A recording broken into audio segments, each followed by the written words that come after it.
نحمده ونصلي على رسوله الكريم أما بعد فأعوذ بالله من الشيطان الرجيم بسم الله الرحمن الرحيم ومن يرتد منكم عن دينه فيمت وهو كافر فأولئك حبطت أعمالهم في الدنيا والآخرة صدق الله العظيم۔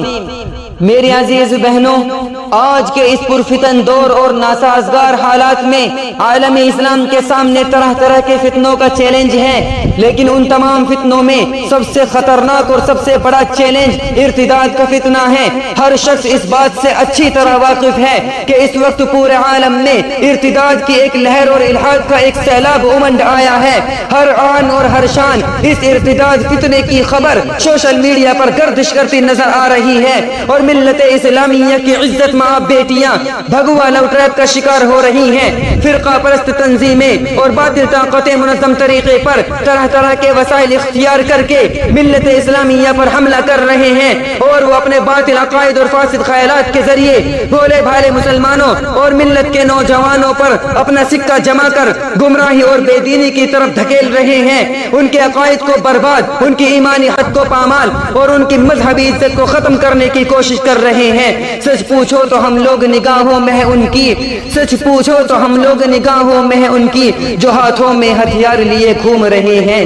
میری پیاری بہنوں، علامہ انور شاہ کشمیری رحمت اللہ علیہ نے ایک صدی پہلے جس ڈر کا اظہار کیا تھا، آج وہ حقیقت کا روپ اپنا کر مسلم معاشرے کو ڈس رہا ہے۔ لڑکیوں میں بڑھتے ہوئے فتنہ ارتداد نے مسلم معاشرے کی جڑوں کو ہلا کر رکھ دیا ہے۔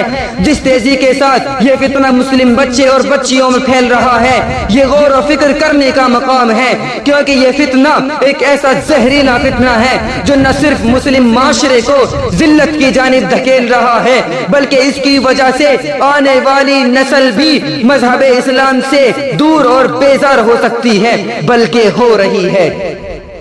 ملت اسلامیہ کی نوجوان بہنوں، ذرا اپنی عقل سے پردہ ہٹائیں اور ارتداد کی وجوہات پر غور کریں تو صاف طور پر یہ بات سامنے آئے گی کہ اس فتنے کا سب سے بڑا سبب دینی تعلیم و تربیت کا ختم ہو جانا اور مخلوط نظام تعلیم ہے۔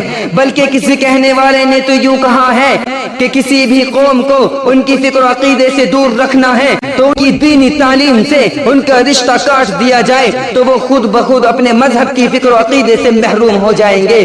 مسلمانوں کے ساتھ آج کچھ ایسا ہی ہو رہا ہے۔ ہم سر کی آنکھوں سے دیکھ سکتے ہیں کہ اسکول میں تعلیم پانے والا بچہ اپنے اللہ اور رسول کو نہیں پہچان پا رہا ہے۔ قرآن کیا ہے نہیں معلوم، نماز کیا ہے نہیں معلوم، اسلامی شعار کیا ہے نہیں معلوم، اسلامی تعلیمات کیا ہیں اس سے کوسوں دور ہیں۔ میری پیاری بہنوں، آپ ہی بتائیں کہ اس وقت وطن عزیز میں اسکول کالجوں کے اندر تعلیم حاصل کرنے والے مسلم بچے اور بچیاں تقریباً 2-2.5 کروڑ ہیں۔ کیا ان کروڑوں بچوں اور بچیوں کی تعلیم و تربیت کی ذمہ داری ہماری نہیں ہے؟ کیا ان بچوں کے ایمان و عقائد کی حفاظت اور ان کو شریعت اسلامیہ سے آراستہ اور پیراستہ کرانا ہماری ذمہ داری نہیں ہے؟ کیا ہم ان نازک حالات سے غفلت برت کر ارتداد جیسے خطرناک فتنے کے چیلنج سے مقابلہ کر سکتے ہیں؟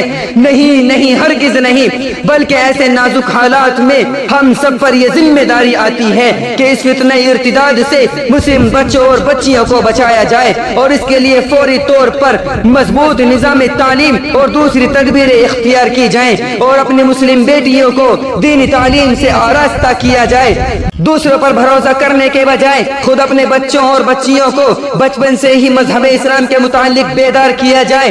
یقیناً دنیاوی تعلیم کی ضرورت ہے، لیکن ایمان کی حفاظت اس سے بھی زیادہ ضروری ہے۔ اس لیے دنیاوی تعلیم کے لیے ان اداروں اور ان طریقوں کا استعمال کیا جائے جہاں ان کے ایمان و عقائد کی بھی حفاظت قائم رہ سکے، اور اس کے ساتھ ساتھ گاؤں گاؤں، بستی بستی، گلی گلی، گھر گھر مستقل طور پر اس کو اپنی زندگی کا مقصد بنا کر اس فتنے کی نزاکت کو سمجھتے ہوئے اس میدان میں عملی طور پر کام کیا جائے۔ اللہ تبارک و تعالی ہم سب کے ایمان و عقائد کی حفاظت فرمائے، آمین۔ وما علینا الا البلاغ۔